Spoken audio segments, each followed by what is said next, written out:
ಉಳಿತದೇನಿಲ್ಲ ಅಂತಂದ್ರೆ ಪೈಲೆ ಇದು ಮಾಡಿದೇವ್ರಿ ನಾವು ಸ್ಕ್ಯಾನಿಂಗ್ ಮಾಡಿದೆವು. ಮಾಡ್ದಾಗು ರಿಪೋರ್ಟ್ ಅಂತೂ ಎಲ್ಲ ತೆಗೆದ್ ಬಿಡ್ರಿ ಕೂತೀವಿ ಹಂಗ ಹಂಗ ಅಂದ್ರಿ. ಅದು ಹಿಂಗಪ್ಪ ಸಂಗೀತ ಮೇಡಮ್ ಅಂದ್ರ ಭಿ ನಾವು ಹೈರಾಗಟ್ ಮಾಡಿ ಏನಕ್ ಆಗಲ್ಲಂತೇಳಿ ತಂದೆವು. ಇಲ್ಲಿ ಬರೋದು ದ್ವಾರಿಕಾ ಹಾಸ್ಪಿಟಲ್ ಒಯ್ದು ಅಂದ್ರಿ ಅಲ್ಲಿ ಮೇಡಮ್ ಅವ್ರು. ಇಲ್ಲಿ ಬಂದು ಮಾಡಿದ್ವಿ sir, Sandeep sir, Kulkarni sir ಮತ್ತ್ ಪ್ರಿಯಾಂಕಾ ಮೇಡಮ್ ಅವ್ರು ಮಾಡ್ತೀವಿ ಸಕ್ಸಸ್ಫುಲ್ ಮಾಡ್ತೀವಿ ಅಂತ ಅಂದ್ರಿ. ಮಾಡೋದು ಆಯ್ತ್ರಿ, ಎಲ್ಲಾ ಚಲೋ ಆಯ್ತು.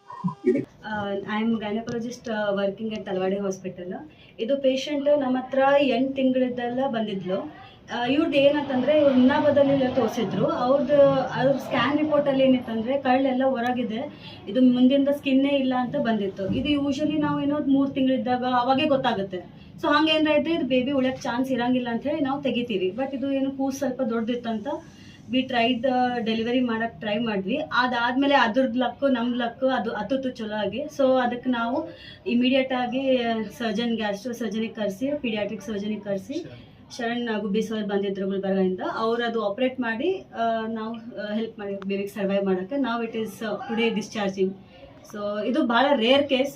ಐ ಥಿಂಕ್ ಬೀದರಲ್ಲಿ ಫಸ್ಟ್ ಟೈಮ್ ಇದು ಆಗಿರ್ಬೇಕು ಇದು ಕೇಸ್. ಇಂಥ rare case that we have operated and baby survive. Usually operate ಮಾಡಿದ್ರೂ ಬೇಬಿ ಸರ್ವೈವ್ ಆಗಂಗಿಲ್ಲ, ಅದಷ್ಟು ಸಿವಿಯರ್ ಕಂಡೀಷನ್ ಇದೆ. But we are lucky and also blessed to have this case surviving. Madam जब आप ये केस को हैंडल कर रहे थे तो आपका पर्सनल एक्सपीरियंस क्या था? जब आपके दिमाग में हमारा हिंदी में बोल सकते हैं, हमारा मेन मोटो था कि we were not concentrating on the baby. हमारा मदर का हेल्थ, मदर का मेंटल स्टेटस, बिकॉज उसको ऑलरेडी पता था ये केस क्या है, बच्चा नहीं सर्वाइव होगा. She was mentally little bit disturb. तो हमारा पूरा कंसंट्रेशन पेशेंट पे था, मेनली मदर.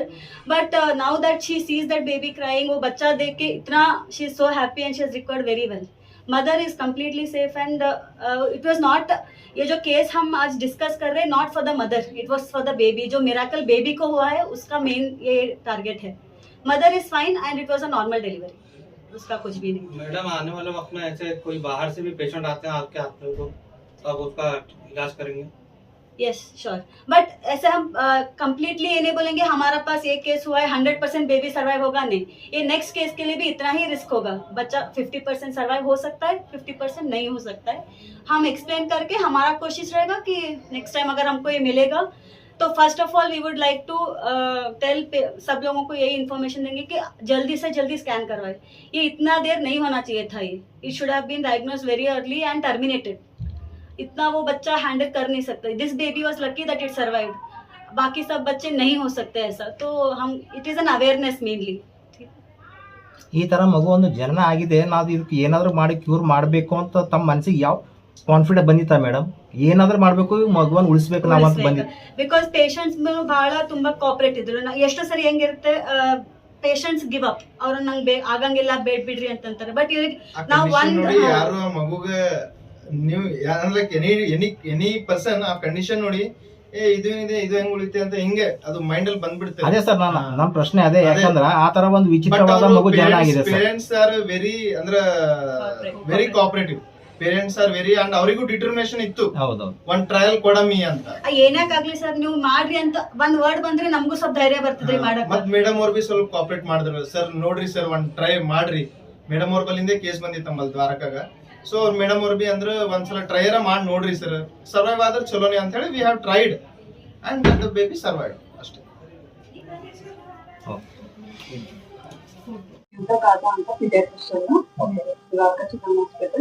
ನಮ್ಗೆ ನಾನೇ ಅಟೆಂಡ್ ಆಗಿದ್ದೆ.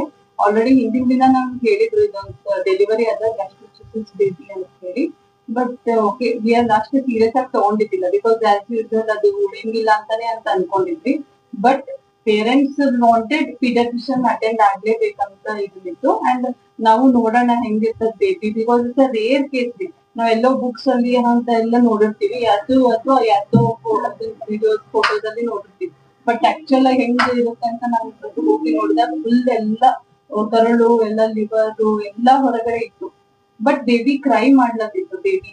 ಸೊ ನಮ್ಗ್ ಮನಸ್ಸಾಗ್ಲಿಲ್ಲ, ಅಟ್ಲೀಸ್ಟ್ ಒಂದ್ಸರಿ ನೋಡೋಣ ಸರ್ಜರಿ ಆಗ್ತದ. ಎಲ್ಲ ಸರ್ಜನ್ ಜೊತೆ ಮಾತಾಡಿದ್ವಿ ಅವಾಗ ಇಮಿಡಿಯೇಟ್ಲಿ, ಇಲ್ಲ ಮಾಡ್ಬೋದು ಆಸ್ ಸೂನ್ ಆಸ್ ಪಾಸಿಬಲ್ ಮಾಡಿದ್ರೆ ಬದುಕೋ ಚಾನ್ಸಸ್ ಇರ್ತದ ಅಂತ ಹೇಳಿದ್ರು. ಸೊ ಆ ಪೇಷಂಟ್ ಗೆ ನಾವ್ ಅದನ್ನೇ ಕನ್ವೆ ಮಾಡಿದ್ವಿ. ಅವ್ರನ್ನು ಸಪೋರ್ಟ್ ಮಾಡಿದ್ರು, ಆಯ್ತು ದುಡ್ಡಿಂದ ಏನದ ನೋಡೋಣ ಅಂತ. ಚಲೋ ಆದ್ರೆ ಚಲೋ ಆಯ್ತು, ಹೋದ್ರೆ ದುಡ್ಡು ಹೋಗುತ್ತೆ, ಸರ್ಜನ್ ವಾಟ್ ಎವರ್ ಚಾರ್ಜಸ್ ಅಥವಾ ಔಟಿ charges. So we tried.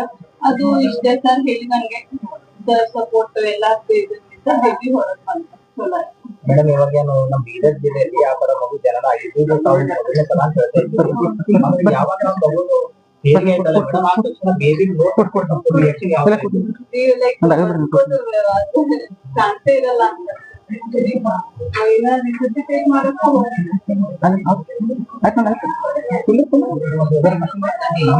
Try ಮಾಡಿದೆ. ಸೊ ಅದನ್ನ ನಮಗ ಅಯ್ಯೋ ಪಾಪ ಅನ್ಸ್ತದೆ. ಅದ್ರ ಕಡೆಯಲ್ಲಿ ಅದು ಮೇಡಮ್ ಇದ್ರು, ಅದು ಬೆಟರ್ ನೋಡೋಣ ಅಂತ ಹೇಳಿ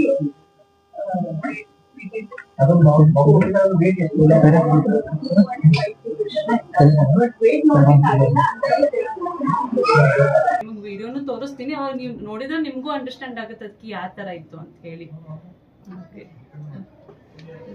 ನಾಳೆ ಅಂತ ಹುಟ್ಟಿದ್ದ ಕೂಸಿದ್ದು ಸ್ಪೆಷಲಿಸ್ಟ್, ಮಕ್ಕಳ MD ಆದ್ಮೇಲೆ ಮತ್ತೆ ಸ್ಪೆಷಲೈಸೇಷನ್ ಮಾಡ್ತಾರೆ, ಆ ತರ ಮಾಡ್ಕೊಂಡಿದ್ದು. ಈ ಮಗು ಡೆಲಿವರಿ ಆಗಿದ್ದು ತಲವಾಡೆ ಹಾಸ್ಪಿಟಲ್ ಅಲ್ಲಿ. ಡಾಕ್ಟರ್ ಸ್ವಾತಿ ಅಂತ ಡೆಲಿವರಿ ಡಾಕ್ಟರ್, ಅವ್ರು ಡೆಲಿವರಿ ಮಾಡಿದ್ದು. ಅವ್ರ ಹತ್ರ ಎಮರ್ಜೆನ್ಸಿ ಬಂದ್ಬಿಟ್ಟು ಇದು ಕೇಸು, ಪ್ರೆಗ್ನೆಂಟಿ ಕೇಸು, ಡೆಲಿವರಿ ಮಾಡಿದ್ದಾರೆ. ಡೆಲಿವರಿ ಮಾಡಿದ ತಕ್ಷಣ ಮಗುದು ಎಲ್ಲ ಕರಳು, ಒಳಗಡೆ ಲಿವರು ಮತ್ತು ಕಿಡ್ನಿ ಏನಂತಿರಲ್ಲ ಎಲ್ಲ ಹೊರಗಡೆ ಇತ್ತು. ಯಾಕಂದ್ರೆ ಇದ್ರ ಮಗುದು ಚರ್ಮ ಹೊಟ್ಟೆ ಇರುತ್ತಲ್ಲ, ಹೊಟ್ಟೆ ಮೇಲೆ ಒಂದು ಲೇಯರ್ ಇರುತ್ತೆ, 2-3 ಲೇಯರ್ಸ್ ಇತ್ತು, ಅದು ಬೆಳೆದಿರ್ಲಿಲ್ಲ. ಹಾಗಾಗಿ ಹೊಟ್ಟೆ ಆರ್ಗನ್ಸ್ ಎಲ್ಲ ಹೊರಗಡೆ ಬಂದಿದ್ದು. ಹೊಟ್ಟೆಯಲ್ಲಿ ಯೂಶಲಿ ನಮ್ಗೆ ಸ್ಪ್ಲೀನು, ಲಿವರು, ಕರಳು, ಕಿಡ್ನಿ ಎಲ್ಲ ಈ ತರ ಇರುತ್ತೆ. ಫುಲ್ ಓಪನ್ ಇತ್ತು, ಹಾಗಾಗಿ ಎಲ್ಲ ಹೊರಗಡೆ ಇತ್ತು. ಇದು ತುಂಬಾ ರೇರ್ ಪ್ರಾಬ್ಲಮ್. ಈ ತರ ಬೇಬೀಸ್ ಯೂಶಲಿ ಸರ್ವೈವ್ ಆಗಲ್ಲ, ತುಂಬಾ ರೇರ್ ಇದು. ಹಾಗಾಗಿ ಒಂದು ಚಾಲೆಂಜಿಂಗ್ ಕೇಸ್ ಅಂತ ತಂದು ಅಡ್ಮಿಟ್ ಮಾಡಿದ್ವಿ. ಪ್ಲಸ್ ಕರಳಿಗೆ ಸ್ಪೆಷಲಿಸ್ಟ್ ಸರ್ಜನ್ ಇರ್ತಾರೆ, ಪೀಡಿಯಾಟ್ರಿಕ್ ಸರ್ಜನ್ ಅಂತಾರೆ, ಡಾಕ್ಟರ್ ಶರಣ್ ಗುಬ್ಬಿ ಅಂತ. ಅವ್ರಿಗೆ ಗುಲ್ಬರ್ಗಿಂದ ಕರ್ಸಿದ್ವಿ, ಅವ್ರ ಕೈಯಿಂದ ಇದು ಆಪರೇಷನ್ ಮಾಡಿಸಿದ್ವಿ. ಮಾಡಿಸ್ಬಿಟ್ಟು ಪೋಸ್ಟ್ ಆಪರೇಟಿವ್ಲಿ ಆಪರೇಷನ್ ಆದ್ಮೇಲೆ ಕೂಡ ಹೈ ರಿಸ್ಕ್ ಎಲ್ಲ ಎಕ್ಸ್ಪ್ಲೇನ್ ಮಾಡಿ ಅವ್ರಿಗೆ ಆಲ್ಮೋಸ್ಟ್ ಪೇರೆಂಟ್ಸ್ ತುಂಬಾ ಕೋಪರೇಟ್ ಮಾಡಿದ್ರು. 3 ವೀಕ್ಸ್ ಹಾಸ್ಪಿಟಲ್ ಮಾತ್ರ ಇತ್ತು. ಈ 3 ವೀಕ್ಸ್ ಅಲ್ಲಿ ಎಲ್ಲ ಆರ್ಗನ್ಸ್ಗೆ ಸಪೋರ್ಟ್ ಕೊಟ್ಟು, ಎಲ್ಲ ಆರ್ಗನ್ಸ್ ಕರೆಕ್ಟ್ ಆಗಿ ಕೆಲಸ ಮಾಡಂಗ್ ಮಾಡ್ಕೊಂಡು, ಹಾಲಲ್ಲೂ ಚೆನ್ನಾಗಿ ಕೊಟ್ಬಿಟ್ಟು 3 ವೀಕ್ಸ್ ಆದ್ಮೇಲೆ ಮಗುಗೆ ಡಿಸ್ಚಾರ್ಜ್ ಮಾಡಿದ್ವಿ. ಈ ಫಾಲೋ ಅಪ್ ಅಲ್ಲಿ ಕೂಡ ಮಗು ಚೆನ್ನಾಗಿ ಇದೆ. ಕಾರಣ ಅಂದ್ರೆ ಡೆವಲಪ್ಮೆಂಟ್ ಡಿಫೆಕ್ಟ್, ಅಂದ್ರೆ ನಮ್ದು ಬಾಡಿಯಲ್ಲಿ ಎಲ್ಲ ಒಳಗಡೆ ಹೆಂಗ್ ಬೆಳೀತಾವಲ್ಲ, ಅದ್ರ ಮೇಲಿನ ಕವರಿಂಗ್ ಕೂಡ ಸ್ಮೂತ್ ಆಗಿ ತಂತಾನೆ ನ್ಯಾಚುರಲಿ ಬೆಳೆಯುತ್ತೆ. ಆ ಬೆಳೆಯೋ ಡಿಫೆಕ್ಟ್ ಅಲ್ಲಿ ಈ ತರ ಇದ್ದಾಗ ಈ ತರ ಆಗುತ್ತೆ. ಈಗ ಅದು ಮಗುಗೆ ಎಷ್ಟು ದಿವಸ ಆರೈಕೆ ಇದೆ ಸರ್? ಅದು ಆಲ್ಮೋಸ್ಟ್ 3 ವೀಕ್ಸ್ ಆಗಿದೆ, 3 ವಾರ ಆಗಿದೆ. 3 ವಾರ ಆಗಿದೆ ಸರ್. ಚಾಲೆಂಜಿಂಗ್ ಅನ್ಸುತ್ತಾ ಕೆಲಸ ಮಾಡೋದು? ತುಂಬಾ ಚಾಲೆಂಜ್. ಈ ತರ ಮಗು usually ಬೆಳೆಯಂಗಿಲ್ಲ. This is really one of the first case we have done in Bidar district. In Gulbarga district also Dr. Sharan Guppi sir ಮಾಡಿದ್ದಾರೆ. ಮೇ ಬಿ ಒಂದು 3 ಕೇಸಸ್ ಮಾಡಿದ್ದಾರೆ, 2 to 3 ಕೇಸಸ್ ಅವರೇ ಮಾಡಿದ್ದಾರೆ. ಅದಕ್ಕಿಂತ ಮುಂಚೆ ಅಂತೂ ಏನ್ ರೆಕಾರ್ಡ್ಸ್ ಇಲ್ಲ. ಬೀದರ್ ಡಿಸ್ಟ್ರಿಕ್ಟ್ ಅಲ್ಲಂತೂ I think this is the first case we have done. Parents ಎಲ್ಲ ಏನ್ support? Parents are very cooperative, they are very good. Support ಇಲ್ಲದು ಅವ್ರು ಫಸ್ಟ್ ಆಕ್ಚುಲಿ ದೇ ಥಾಟ್ ಕೂಸಿಗೆ ಮನೆಗೆ ಒಯ್ದು ಬಿಡ್ತೀವಿ ಸರ್, ಇಂಥ ಕೂಸು ಹೆಂಗ್ ಬರುತ್ತೆ ಅಂತ ಅಂದ್ವಿ. ಮತ್ತೆ ನಾವೇ ಸ್ವಲ್ಪ ಫೈನಾನ್ಷಿಯಲಿ ಏನಾದ್ರೆ ಬೇಕಾದ್ರೆ we will see, we can help out. ಏನಾದ್ರೆ ಫೀಸ್ ಇದ್ರೇನು ವಿ ಕ್ಯಾನ್ ಸ್ವಲ್ಪ ಕಡಿಮೆ ಮಾಡಿ ಏನಾದ್ರೆ ಮಾಡಿ ವಿ ವಿಲ್ ಟ್ರೈ ಟು ಉಳ್ಸಕ್ಕೆ ಟ್ರೈ ಮಾಡೋಣ ಅಂತ ಹೇಳಿ. ಉಳಿಸ್ತೀವಿ ಅಂತ ಹೇಳಿಲ್ಲ ನಾವು, ಉಳ್ಸಕ್ಕೆ ಟ್ರೈ ಮಾಡ್ತೀವಿ ಅಂತ ಹೇಳಿ. That is because of that Sharan Gubbi surgeon and sir Vinod sir, ಇವರಿಬ್ಬರು ಬಹಳ ತುಂಬಾ ಕಷ್ಟಪಟ್ಟಿದ್ದಾರೆ. ಅವ್ರ ಕಷ್ಟದಿಂದ ಆ ಕೂಸು ಹೊರಗಡೆ ಬಂದಿದೆ. ಮತ್ ದೇವ್ರ ದಯ ಅದೊಂದು, ಇದಕ್ಕೆ ಎಲ್ಲದಕ್ಕೆ ದೇವರ ಆಶೀರ್ವಾದ ಬೇಕು. ದೇವರ ಆಶೀರ್ವಾದದಿಂದ ಅದು ಕೂಸು ಹೊರಗಡೆ ಬಂದಿದೆ. नहीं यही फर्स्ट केस है बीदर डिस्ट्रिक्ट में, फर्स्ट केस सर्वाइव हो ये सर्वाइव बीदर डिस्ट्रिक्ट में सर्वाइव हुआ। बीदर डिस्ट्रिक्ट में ये फर्स्ट केस हुए तो है बीदर। इससे पहले अगर केसेस हुए तो भी वो रखने का भी नहीं सोचते, डायरेक्ट घर को लेके जाते हैं, वो डेथ हो जाता। कोई सर्जरी के बारे में सोचता भी नहीं इसको। फिर भी हम ही थोड़ा चैलेंजिंग है, सर्जरी करके we will try to save the baby बोल के हम उसको सर्जरी करा के फिर अभी अच्छा है वो बेबी। 3 वीक्स हमारे पास था वो, 3 वीक्स के बाद अभी अच्छा है वो बेबी। ಪೇರೆಂಟ್ಸ್ ಕೋಆಪರೇಷನ್ ತುಂಬಾ ಐತ್ರಿ. ಯಾಕಂದ್ರೆ ಮಗುಗೆ ಆಲ್ಮೋಸ್ಟ್ 10-12 ಡೇಸ್ ತನಕ ನಾವು ಏನು ಹಾಲು ಕೊಡಕ್ ಬಂದಿಲ್ಲ ಆಪರೇಷನ್ ಮಾಡಿ. ಯಾಕಂದ್ರೆ ಅಷ್ಟೆಲ್ಲ ಆರ್ಗನ್ಸ್ ಒಳಗಡೆ ಹೋಗಿ ಒಳಗಡೆ ಮತ್ತೆ ಹೊಟ್ಟೆ ಒಳಗಡೆ ಹಿಡ್ಕೋಬೇಕು, ಎಲ್ಲ ಆರ್ಗನ್ಸ್ ಹಿಡ್ಕೊಂಡು ಮತ್ತೆ ಕೆಲಸ ಮಾಡ್ಬೇಕು. ಅದಾದ್ಮೇಲೆ ಹಾಲು ಕೊಡ್ತಾರೆ. ಅದಕ್ಕೆ ಫಸ್ಟ್ 10-12 ಡೇಸ್ ಹಾಲೇ ಕೊಟ್ಟಿರ್ಲಿಲ್ಲ. ಸೊ 10-12 ಡೇಸ್ ಅವರು ಪೇಷನ್ಸ್ ಇಂದ ಇದ್ಬಿಟ್ಟು ಆಮೇಲೆ ಹಾಲು ಶುರು ಮಾಡಿದ್ಮೇಲೆ ಮಗು ಕೋಆಪರೇಟಿಂಗ್ ಹಾಲು ಎಲ್ಲ ಚಂದ ಡೈಜೆಸ್ಟ್ ಆಯ್ತು. ಡೆಲಿವರಿ ನಾರ್ಮಲ್ ಆಗಿರ್ತದೆ, ಇದು ಈ ಕೂಸಲ್ಲಿ ಮೇನ್ ಏನಂದ್ರೆ ಕರಳೆಲ್ಲ ಹೊರಗಿರ್ತಾವಲ್ಲ, ಸೊ ಕರಳೆಲ್ಲ ಡೆವಲಪ್ಮೆಂಟ್ ಅಷ್ಟು ಚಲೋ ಆಗಿರಲ್ಲ. ಮತ್ತೆ ಕರಳ ಒಳಗೆ ಏನೋ ಡೈಜೆಷನ್ ಆಗಲ್ಲ ಹಾಲನ್ನ. ಸೊ ಅದಕ್ಕೆ ನಮ್ಗೆ ಅಷ್ಟು 2 ವೀಕ್ಸ್ 3 ವೀಕ್ಸ್ ತೊಳೆದು ಅದಕ್ಕೆ ಆ ಕರಳಿಗೆ ಸ್ವಲ್ಪ ರೆಸ್ಟ್ ಕೊಟ್ಟು ಆಮೇಲೆ ಹಳ್ಳಗ್ ಹಾಲೆಲ್ಲ ಚಾಲೂ ಮಾಡಿದ್ಮೇಲೆ ಡೈಜೆಷನ್ ಆಗಕ್ ಸ್ಟಾರ್ಟ್ ಆಗುತ್ತೆ.